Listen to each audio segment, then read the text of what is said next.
फलेषु कदाचन मा कर्मफल हेतुर्भो मा ते संगोऽस्तविकर्मणि।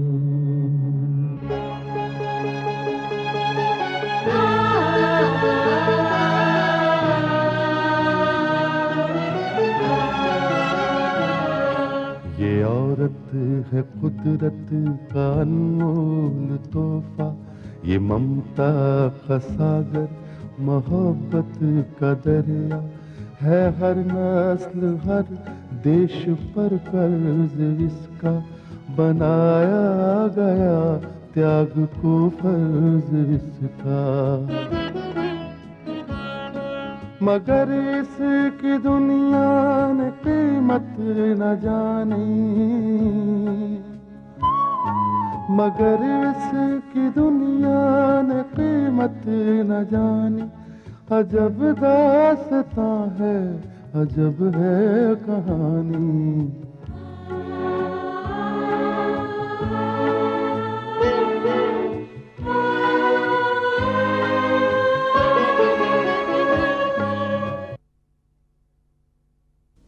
लड़की जैसे ही होश संभालती है, उसके कानों में अक्सर यही बात कही जाती है कि बेटी, तू इस घर में मेहमान है, तुझे दूसरे के घर जाना है, बेटी पराया धन है। मगर वो लड़की ये नहीं जानती कि जिस घर उसे जाना है वो घर कहाँ है। फिर उस लड़के की तलाश कर ली जाती है। अपनी मेहमान बेटी को विदा करते वक्त माँ बाप दुखी तो होते हैं, मगर डोली में बिठाने से पहले एक बार फिर उससे वही कहा जाता है कि बेटी, अब तू हमारे लिए पराई हो गई है। ये घर अब तेरा नहीं रहा, अब तेरा घर तेरा ससुराल है। तेरी डोली उठी है इस मायके से, मगर तेरी अर्थी तो उस ससुराल से ही उठेगी। जज साहब, बड़ी खुशनसीब होती है वो लड़कियां जिन्हें मायके जैसी ससुराल मिलती है, देवता जैसा पति मिलता है और मां बाप से बढ़कर प्यार करने वाले सास ससुर मिलते हैं। वो बेटी उस घर में मां बनती है, उस घर की मालकिन बनती है और अपना पूरा जीवन राज करके उस घर से इज्जत और सम्मान के साथ उसकी अर्थी भी उठ जाती है वहां। मगर जज साहब, कुछ लड़कियां मेरी तरह बदनसीब होती हैं।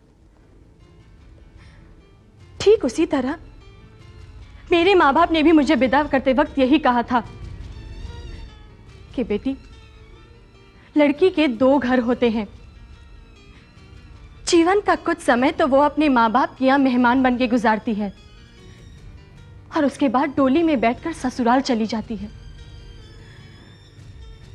जज साहब, आज मैं जीवन के उस मोड़ पर खड़ी हूं कि अगर मैं पीछे मुड़कर देखूं तो वो घर जहां से मेरी डोली उठी थी वो तो मेरा नहीं रहा, और जिस घर से मेरी अर्थी उठने वाली थी अब वो भी मेरा नहीं रहा। तो मैं आपसे पूछती हूं जज साहब, आपसे, अब मेरा घर कहां है? मैं कहां रहूं? बताइए जज साहब, आप चुप क्यों हैं?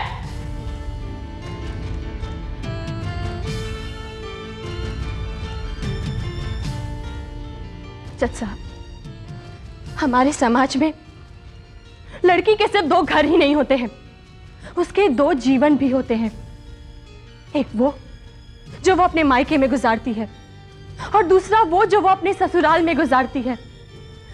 लेकिन जज साहब, ससुराल में तो मेरा जीवन अधूरा रह गया, लेकिन अब मुझे तीसरा जीवन भी जीना है।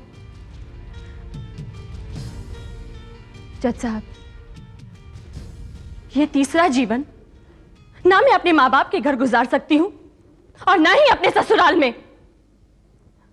अब मेरे तीसरे जीवन का फैसला मेरा भाग्य करेगा। जज साहब, जब एक औरत इन अदालत की सीढ़ियों पर चढ़ती है तो वो पल उसके लिए वैसा ही होता है जैसा कि किसी जलती हुई चिता पर चलना। जब वो इंसाफ मांगने इस मंदिर में आती है तो उसका पूरा शरीर ही नहीं, उसका पूरा वजूद घायल होता है।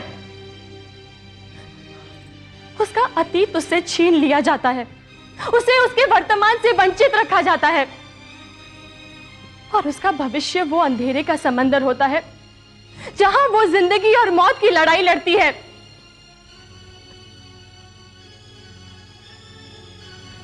जज साहब, मैं आपसे सिर्फ यही कहना चाहती हूं कि एक औरत कोई खिलौना नहीं है, कोई बेजान वस्तु नहीं है, वो भी एक इंसान है।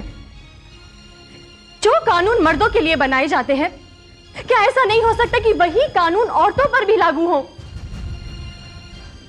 जज साहब, जमाना बदल गया है, जमीन और आसमान का फासला अब नहीं रहा। तो मैं आपसे पूछती हूं कि यह औरत और मर्द का फर्क क्यों? जज साहब, अपने दोनों जीवन बिता के अब इस तीसरे जीवन में मैं आपके पास आई हूं, इसी उम्मीद पर कि यहां एक औरत का अधिकार मिलेगा, मुझे इंसाफ मिलेगा, एक औरत को इज्जत और सम्मान से जीने का हक मिलेगा। जज साहब, औरत सिर्फ बेटी ही नहीं होती है, वो एक पत्नी भी होती है, एक मां भी होती है। जज साहब, अगर आज इस इंसाफ के मंदिर से एक औरत को इंसाफ नहीं मिला तो ये इस इंसाफ के मंदिर का दुर्भाग्य होगा, क्योंकि इंसाफ की कुर्सी पर बैठने वाला जज भी तो किसी औरत का ही बेटा है।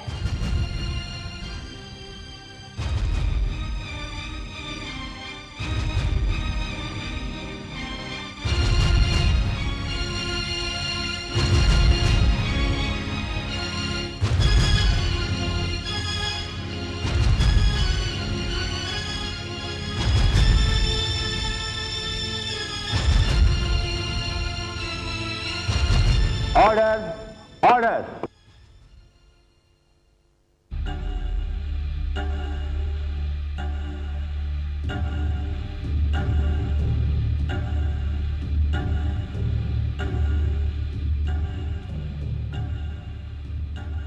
अदालत ने दोनों ही पक्षों का बयान गौर से सुना। तमाम बयानात, गवाहों और सबूतों की रोशनी में अदालत इस नतीजे पर पहुंची है कि श्रीमती कुसुम ठाकुर और मिस्टर विनोद ठाकुर की शादीशुदा जिंदगी खुशगवार नहीं रही। अदालत ने यह महसूस किया कि मिस्टर विनोद ठाकुर श्रीमती कुसुम ठाकुर के लिए एक अच्छे पति साबित नहीं हो सके। उनकी वजह से श्रीमती कुसुम ठाकुर हमेशा मानसिक तनाव में रही। उन पर जो कुछ गुजरा, अगर उन्हें दोबारा अपने पति के साथ रहने के लिए मजबूर किया गया तो शायद वो जिंदा रहने की काबिल ही नहीं रहेगी। अदालत को श्रीमती कुसुम ठाकुर के साथ पूरी पूरी हमदर्दी है और यह अदालत श्रीमती कुसुम ठाकुर की तलाक की अर्जी को मंजूर करती है। और इसी के साथ यह अदालत मिस्टर विनोद ठाकुर को हुक्म देती है कि उनकी वजह से जो 8 साल तक श्रीमती कुसुम ठाकुर का नुकसान हुआ है, उसकी भरपाई के लिए वो उन्हें उनकी हैसियत के मुताबिक रहने के लिए अलग मकान दे। मिस्टर विनोद ठाकुर की प्रॉपर्टी में जहां कहीं श्रीमती कुसुम ठाकुर पार्टनर हो, उनके नाम शेयर्स हो और उसके साथ श्रीमती कुसुम ठाकुर अपने मैके से शादी के वक्त जो नकदी और जेवरात लेकर आई थी, वो सब उन्हें वापस मिलने चाहिए। इसके अलावा श्रीमती कुसुम ठाकुर के गुजर बसर के लिए यह अदालत 20,000 रुपये माहाना मुकर्रर करती है, जो कि मिस्टर विनोद ठाकुर को हर महीने की 5 तारीख को विदाउट फेल श्रीमती कुसुम ठाकुर को देने होंगे। यह अदालत मिस्टर विनोद ठाकुर को हुक्म देती है कि श्रीमती कुसुम ठाकुर का हिस्सा और जितनी भी चीजें अदालत के फैसले में शामिल है, वो अदालत के फैसले के 30 दिन के अंदर अंदर श्रीमती कुसुम ठाकुर को मिल जानी चाहिए। अदालत का हुक्म ना मानने पर यह अदालत मिस्टर विनोद ठाकुर को गुनहगार मानते हुए उन पर जुर्माना भी कर सकती है और जुर्माना ना भरने की शक्ल में उन्हें सजा भी दी जा सकती है। जज साहब, क्या बात है श्रीमती कुसुम ठाकुर? मुझे और भी कुछ कहना है। हाँ कहिए, क्या कहना चाहती हैं आप?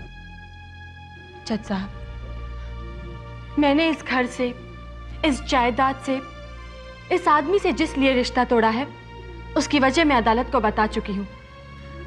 जिस आदमी ने मुझे इतने दुख दिए हों, और दुख भी ऐसा कि मेरा होने वाला बच्चा ही मुझसे छीन लिया, मेरी गोद बसने से पहले ही उजाड़ दी। मैंने जब हर रिश्ता ही तोड़ दिया है इनसे, तो मुझे इनकी जायदाद में से या मुझे इनका कुछ भी दिया हुआ नहीं चाहिए। जज साहब, अगर मैंने इनकी संपत्ति को कबूल कर लिया तो मेरे अतीत का ये कांटा हमेशा मेरे सीने में चुभता रहेगा। मुझे कुछ नहीं चाहिए जज साहब, मुझे कुछ नहीं चाहिए।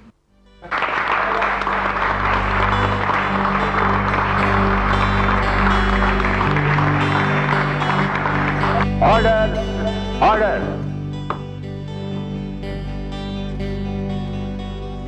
श्रीमती कुसुम ठाकुर, अदालत आपकी जज्बात की कदर करती है, लेकिन जो कुछ आपको मिल रहा है वो आपका हिस्सा है, आपका हक है। आप चाहे तो इसे लेकर किसी को दान कर सकती हैं।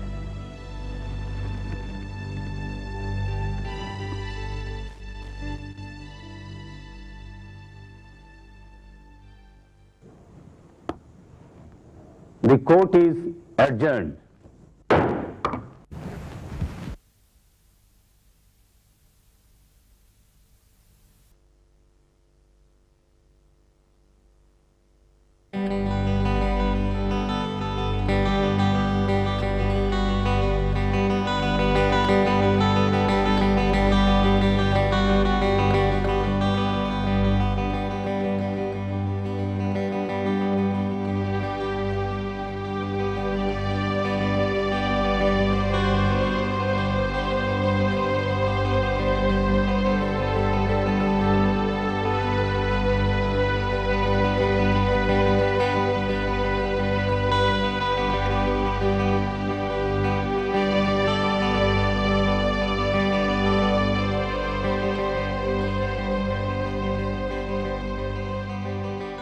बस बस बेटे, तुम्हें ये सब करने की जरूरत नहीं। बेटी, एक नई जिंदगी तुम्हारा इंतजार कर रही है। खुश रहो।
चली जा यहां से।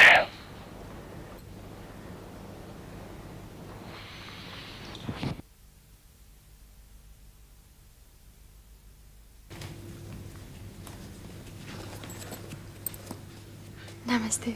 जा रही हो बिटिया? माफ करना बहू रानी, पता नहीं कैसे मुंह से बेटी निकल गया। कोई बात नहीं भूरे महाराज, बहू भी तो बेटी जैसी होती है। ठीक कहा था बिटिया, ठीक कहा था। तभी तो बड़ी मलकिन तो का माँ जैसा प्यार करती है, और तुझसे उनका बेटी जैसा प्यार भी मिला है बेटी। दोनों ने एक दूसरे का सहारा बनकर ठाकुरों के जुल्मों को सहा। सच कहते हैं बेटी, अब बड़ी मालकिन इस हवेली में ना होती तो हम भी कब का छोड़ कर चले गए होते। हाँ, छोड़ कर चले गए होते हैं। अरे बहू तो घर की इज्जत होती है, शोभा होता है, लेकिन हमने इस हवेली की बहुओं का इतना अपमान होते देखा है कि सोचते हैं तो हमको कलेजा फाटे थे बेटी, कलेजा फाटता है।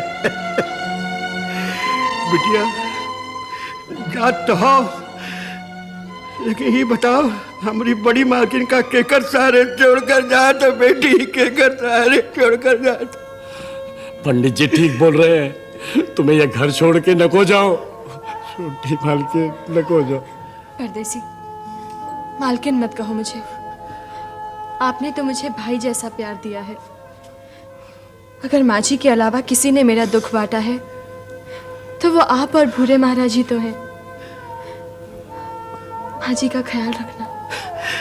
लगता है कि अब इस घर से मेरा दाना पानी ही उठ गया है। ठीक है बिटिया, ठीक है, भगवान की शायद यही मर्जी है। जाओ बिटिया जाओ, हम तो यह चाहते हैं कि हमारी बड़ी मालकिन भी इस नरक से दूर चली जाए ताकि हमको भी छुट्टी मिले।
मैं तुम्हें इस घर में बहू बनाकर नहीं लाई हूं, बल्कि बेटी बनाकर लाई हूं।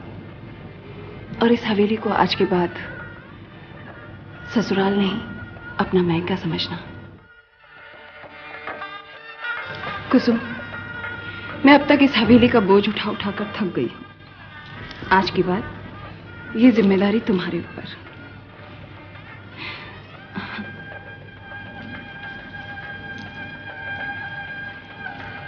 और सुनो, जब मैं बहू बनकर इस घर में आई थी तो मुझे यह हार पहनाया गया था, और यह हार मैं आज तुम्हें पहना रही हूं, एक बहू समझकर नहीं, बेटी समझकर। अपनी मां की तरफ से ये छोटा सा तोहफा स्वीकार करो।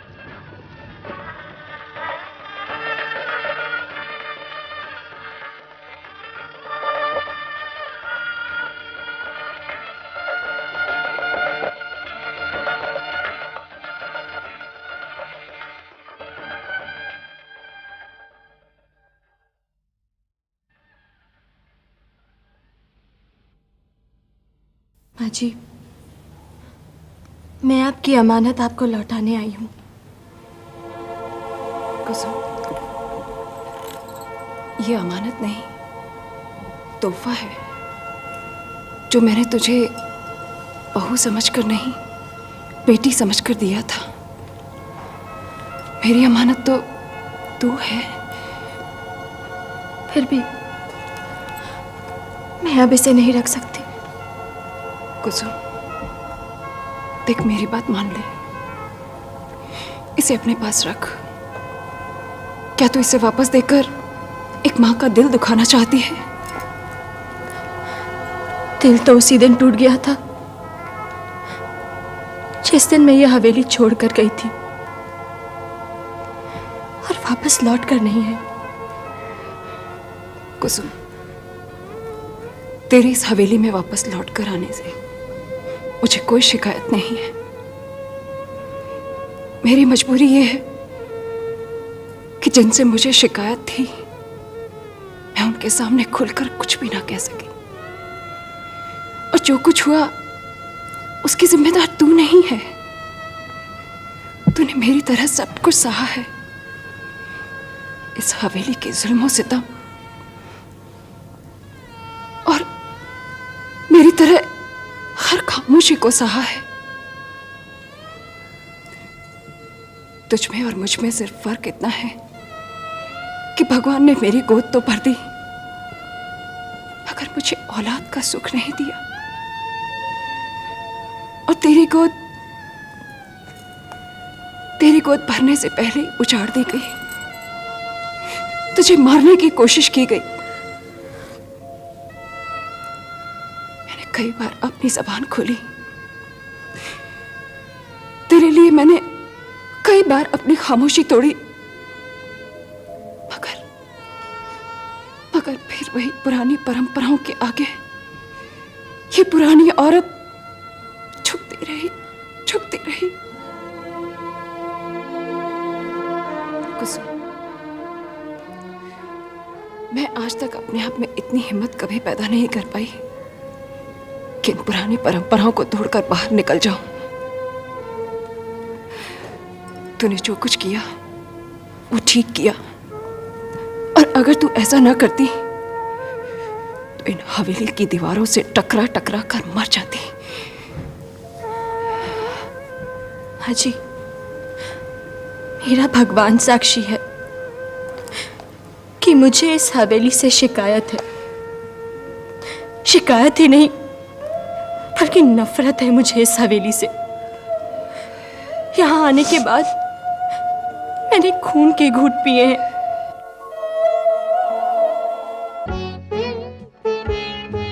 है दुनिया में इंसाफ की ये निशानी, अजब दास्तां है, अजब है कहानी।